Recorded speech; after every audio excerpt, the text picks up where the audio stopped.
So if we're with somebody and we're like, yeah, I really love them, but at the same time we might fear losing them, then we might be angry with them, we might have all sorts of other things going on, and maybe not even with them, with other stuff. Anything unfulfilled, anything unmet, that will take up room here too. So even though we might recognize, yeah, I really love them, it might be a little matchbox size of love that's there. It's not any less real, but it's only a little bit in comparison to the pain that's in there that's getting in the way or blocking things. So that little bit of love just gives us a starting point. It's like, okay, so I know where I'm going. I know that the result will feel like more love. It will feel more warm. It will feel more light when I heal this. Because that's what it feels like, isn't it? When we get through a wave of healing, no matter how deep or difficult, when we get to the other side of it, it's like, oh, something in us just feels lighter and just a little bit warmer and a little bit more full of love, or able to experience love. And we recognize, yeah, that was worth it. It was worth it that I let myself feel all that pain, or let myself look at it in order to free myself up from it. We can recognize defensiveness. We can recognize resistance or reluctance when that's there. We can recognize fear. We can recognize insecurities. We definitely recognize all those. But we don't always see how that's the barrier. How fear really distances us. It really fractures the connection. But it doesn't mean that the love isn't there. It's just that the love is really trying to fight through all of this fear and pain to meet that connection. Yeah. So we can notice that the more that we free up our heart from pain, the more love seems freely available. The more we'll feel love when we'll just connect with somebody. And they don't have to be a really close connection. They may just be somebody that we meet at a workshop or on the street or something, and you'll just recognize by their eyes that that's a really nice person.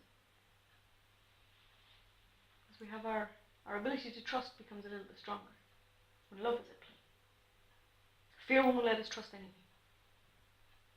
It's trying to tell us, I'm protecting you, don't trust them, they'll just hurt you, they'll just let you down like everybody else in your life. Yeah, that's what the fear is constantly saying. It won't let us trust even what's trustworthy.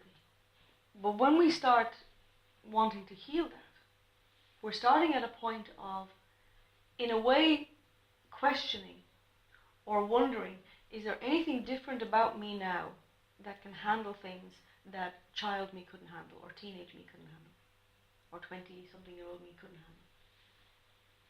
Is there something different that I have? Have I grown up something or matured something enough that in that same situation I might handle it very differently? And then we're into very different territory. Then we're into the territory of facing some of those fears. Of actually, rather than this blanket, let's say, not trusting anybody, that we begin to learn, okay, so I can trust this person, or I can trust this situation. This still doesn't feel trustworthy, so I'll leave that. This doesn't feel trustworthy, I will leave that. But this feels trustworthy. Okay, I'm going to see what that gives me. So, accepting that there's something a little bit different about us, just by virtue of having a bit more life experience, we give ourselves a different choice.